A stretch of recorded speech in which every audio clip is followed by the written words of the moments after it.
Worms is a turn-based strategy game that was released in 1995 originally for the Amiga personal computer. It was developed by Team 17 and published by Ocean Software. Between 1995 and 1998, it would go on to be ported on almost every console available on the market. Everyone had a chance to play Worms, whether they had a Gen 4 console like any of these, a fancy Gen 5 console like the PlayStation, or an even fancier setup like a home computer which was capable of playing DOS games. It was also due to be released on the Virtual Boy, which, if you're not familiar with, is Nintendo's very early attempt at VR. This idea was scrapped though due to the Virtual Boy's poor performance. There were also plans for it to be released on the Sega 32X, but this idea was also scrapped for the same reason. The consoles that Worms was released on all had their small differences, but in general they all featured the same gameplay mechanics, themes and humour. When starting a game, the player or players will pick their teams.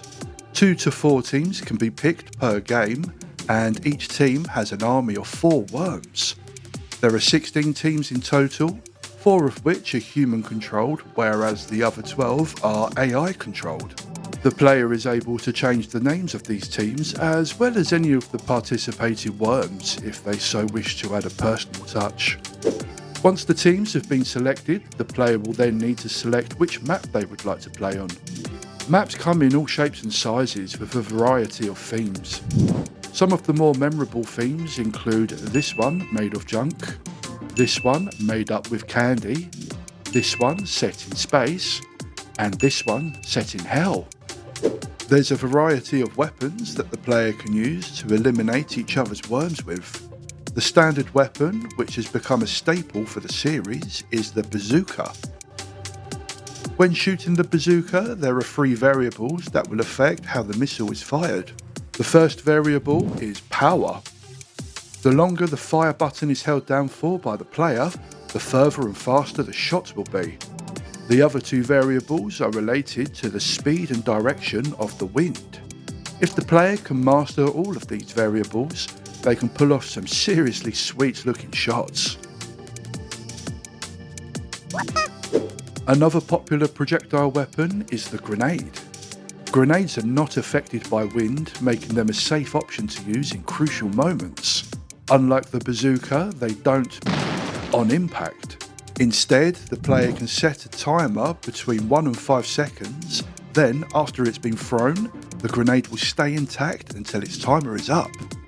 Cluster bombs are similar to grenades, except instead of making one big bang, they make a few smaller bangs which generates less damage but has a wider radius.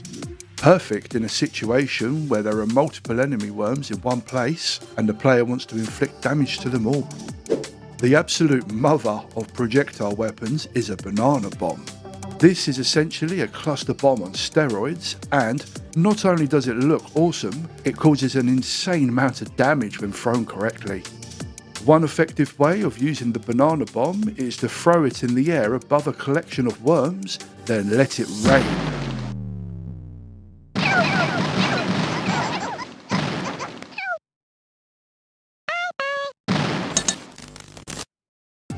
Does the banana bomb make you feel nostalgic? If it does, please remember to hit the subscribe button.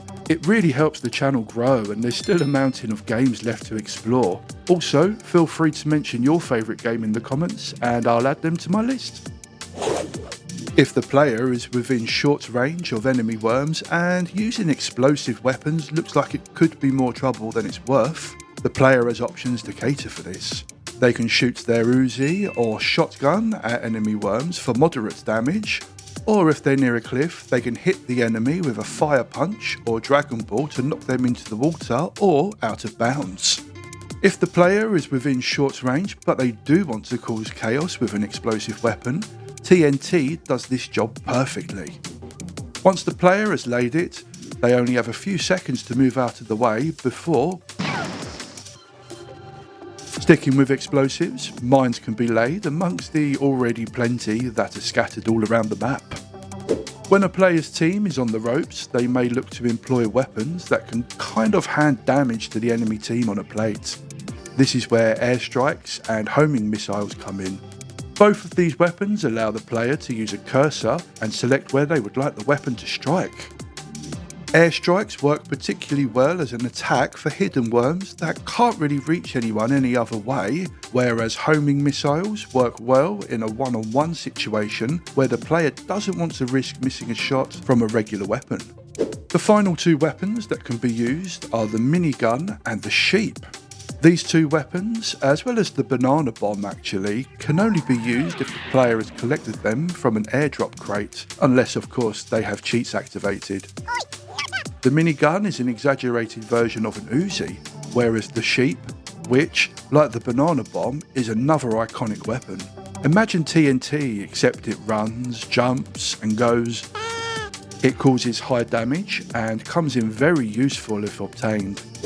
As well as weapons, the player also has an array of tools that they can use. If they're not happy with their worm's position, they can teleport it to another part of the map.